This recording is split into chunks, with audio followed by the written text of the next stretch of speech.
السلام علیکم ورحمۃ اللہ وبرکاتہ۔ بسم اللہ الرحمن الرحیم۔ تقسیم ہند سے پہلے کی بات ہے کہ لائل پور کے ایک گاؤں میں عجیب واقعہ پیش آیا۔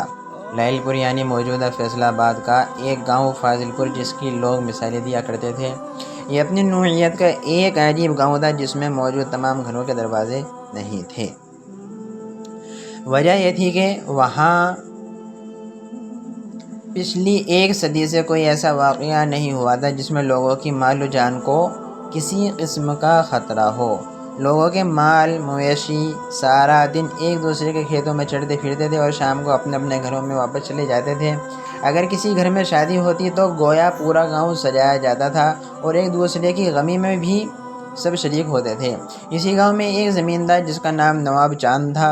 یہ کاشتکار ہونے کے ساتھ ساتھ ایک انگریز کمشنر کا منشی بھی تھا۔ فاضل پورے گاؤں کے مسائل حل کروانے میں پیش در پیش رہتا اور تمام گاؤں والے نواب چاند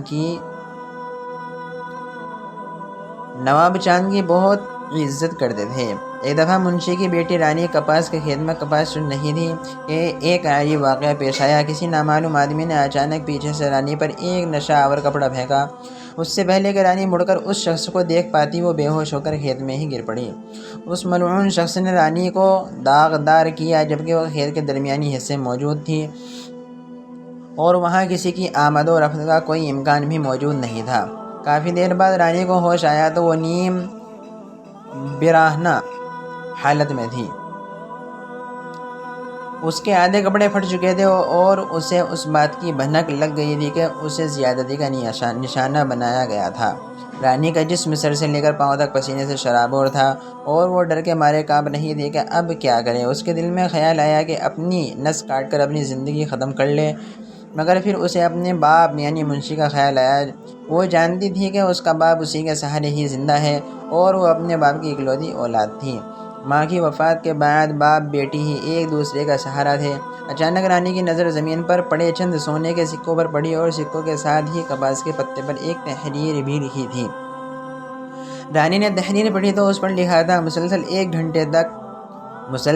گھنٹے تک مجھے لطف اندوز کرنے کا بے حد شکریہ۔ یہ میری زندگی کا یادگار گھنٹہ تھا جس کو میں مفت میں کیش کرنا نہیں چاہتا تھا، اس لیے ان لمحوں کی قیمت بھی ادا کی ہے۔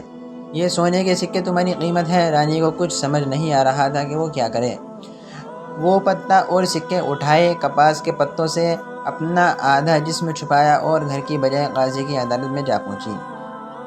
وہ اپنے باپ کا سامنا نہیں کر سکتی تھی۔ اسے معلوم تھا کہ اگر اس کا باپ رانی کو اس حالت میں دیکھے گا تو شاید اس کی سانسیں ادھر ہی رک جائیں۔ شاید عدالت میں پہنچی تو قاضی سے کہا: قاضی صاحب، اس گاؤں کی بیٹی پر بہت ظلم ہوا ہے۔ اگر یہ دن غروب ہونے سے پہلے میرے مجرم کو نہ پکڑا گیا تو ایک اور ظلم ہوگا۔ قاضی نے جب رانی کو اس حالت میں دیکھا تو غصے سے کانپنے لگا۔ رانی نے اس کے سامنے پتے پر لکھی تحریر اور سونے کے سکے رکھ دیے۔ قاضی نے حکم دیا کہ اس گاؤں کے تمام مردوں کو عدالت کے احاطے میں جمع کیا جائے۔ کچھ ہی دیر میں تمام مرد عدالت میں جمع ہوئے اور ایک ماہر شناسی کو بھی بلایا گیا جو لکھائی کی شناخت کر سکتا تھا۔ شناسی نے ایک ایک کر کے سب کی لکھائی چیک کر لی مگر کسی بھی ہینڈ رائٹنگ میچ نہ ہو پائی۔ رانی کا باپ منشی بھی عدالت میں پہنچ گیا اور بلند آواز میں چیخ چیخ کر کہنے لگا کہ گاؤں والوں، آج تم سب کے لیے مر جانے کا موقع ہے۔ میں نے تم لوگوں کے حقوق کے لیے جنگ لڑی، اس گاؤں کی فلاح کے لیے دن رات محنت کی، مگر افسوس کہ تم نے میری بیٹی کو ہی داغدار کر ڈالا۔ عدالت میں موجود تمام لوگوں نے منشی سے کہا: یہ جرم کرنے سے پہلے ہم ہلاک نہ ہو جاتے؟ ہم نے ایسا کچھ نہیں کیا۔ رانی کو اپنی سگی بہنوں سے بڑھ کر سمجھتے تھے۔ عدالت میں موجود ایک بوڑھے شخص نے کہا: قاضی صاحب، رانی کے ساتھ زیادتی کرنے والا شخص بڑا چالاک تھا۔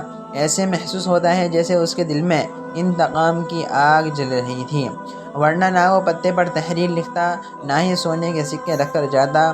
قاضی نے منشی سے پوچھا کہ تمہارا کسی سے کوئی جھگڑا تو نہیں؟ جس پر منشی نے بتایا کہ ایسی کوئی بات نہیں، ہمارا کسی سے کوئی جھگڑا نہیں، نہ ہی میں نے زندگی میں کسی سے بحث کی اور نہ دل دکھایا۔ سونے کے سکوں کو دیکھ کر قاضی کے دماغ میں ایک ترکیب آئی۔ کافی دیر سوچنے کے بعد قاضی نے سپاہیوں سے کہا کہ پانی کا ایک بڑا سا برتن لایا جائے۔ اس پانی کو آگ پر گرم کیا جائے۔ میں دیکھتا ہوں جب مجرم کو کھولتے ہوئے پانی میں ڈالا جائے گا تو اپنا جرم اقرار کیسے نہیں کرے گا۔ عدالت میں موجود سب لوگ خوف سے کانپنے لگے اور قاضی سے التجا کرنے لگے کہ خدا کی قسم ہم بے گناہ ہیں، ہمارے ساتھ ایسا ظلم مت کیجیے۔ ایک بڑے سے کڑاہ میں پانی کے گیلن ڈالے گئے اور اسے آگ پر گرم کیا گیا۔ قاضی نے حکم دیا کہ عدالت میں موجود تمام مرد ایک قطار میں کھڑے ہو جائیں۔ یہ بات سنتے ہی گاؤں کے مرد حضرات کی چیخیں نکل گئیں، انہیں اپنی موت اپنی آنکھوں کے سامنے نظر آنے لگی۔ ایک بوڑھے دیہاتی نے قاضی سے کہا، قاضی صاحب مجھے آپ کھولتے ہوئے پانی کے کڑاہ میں نہ ڈالیں بلکہ سیدھا آگ میں ہی ڈالیں۔ جب آپ نے ہم سب کو بے گناہ مارنے کا ارادہ کر ہی لیا ہے تو پھر ایسی سزا دیں جو سب سے زیادہ تکلیف دہ ہو۔ قاضی نے قطار میں کھڑے مردوں کو گننا شروع کیا اور سپاہی سے کہہ دیا کہ وہ سونے کے سکے لے آؤ۔ سپاہی سونے کے سکے قاضی کے سامنے لایا تو قاضی نے انہیں کھولتے ہوئے پانی میں ڈالا۔ عدالت میں موجود تمام لوگ قاضی پر حیران ہوئے کہ یہ کیا کرنے جا رہا ہے، مگر اب انہیں اس بات کا یقین ہو چکا تھا کہ کم از کم ہمیں تو اس پانی میں نہیں ڈالا جائے گا۔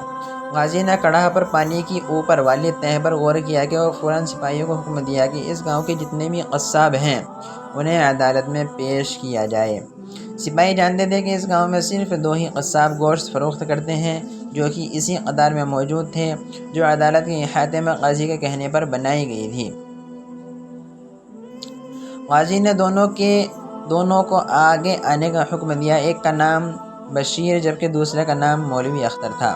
قاضی نے گاؤں والوں سے پوچھا کہ آج کے دن دونوں نے دکان کھولی تھی یا ایک نے؟ سب گاؤں والے جانتے تھے کہ مولوی اختر علی جمعے کے دن گوشت فروخت نہیں کرتا جبکہ بشیر قصاب ہفتے کے 7 دن گوشت فروخت کرتا ہے۔ قاضی صاحب نے بشیر قصاب کو حوالات میں بند کر دیا اور سپاہیوں سے کہا اسے اس وقت تک مارتے رہو جب تک یہ اپنے جرم کا اعتراف نہ کرے۔ انہوں نے قصاب کو تشدد کا نشانہ بنایا تو اس نے اپنے جرم کا اعتراف کر لیا۔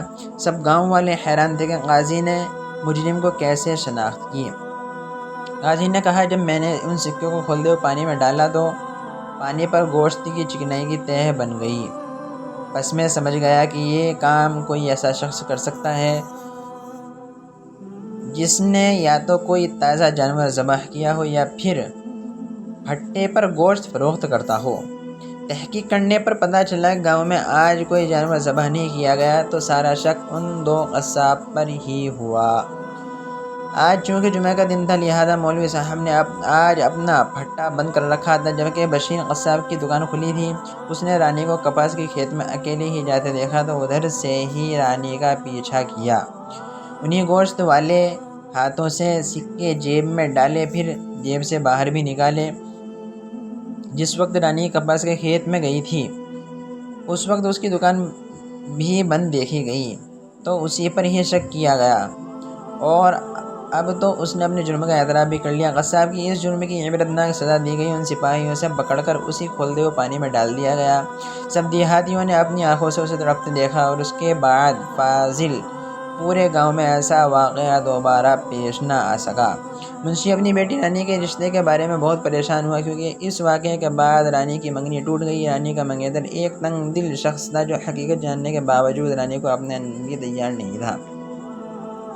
منشی کی پریشانی کو دیکھتے ہوئے قاضی نے رانی کو اپنے بیٹے کے لیے مانگ لیا۔ منشی نے عزت کے ساتھ رانی کو اپنے گھر سے رخصت کیا اور رانی نے اپنی نئی زندگی کا آغاز کیا۔ دوستو اگر آپ کو ہماری ویڈیو پسند آئی ہو تو لائک کر دیں، شیئر کر دیں اور ہمارے چینل کو سبسکرائب کر دیں اور بیل آئیکن کو پریس کر لیں تاکہ ہماری نئی آنے والی ویڈیو کا آپ کو نوٹیفیکیشن مل سکے۔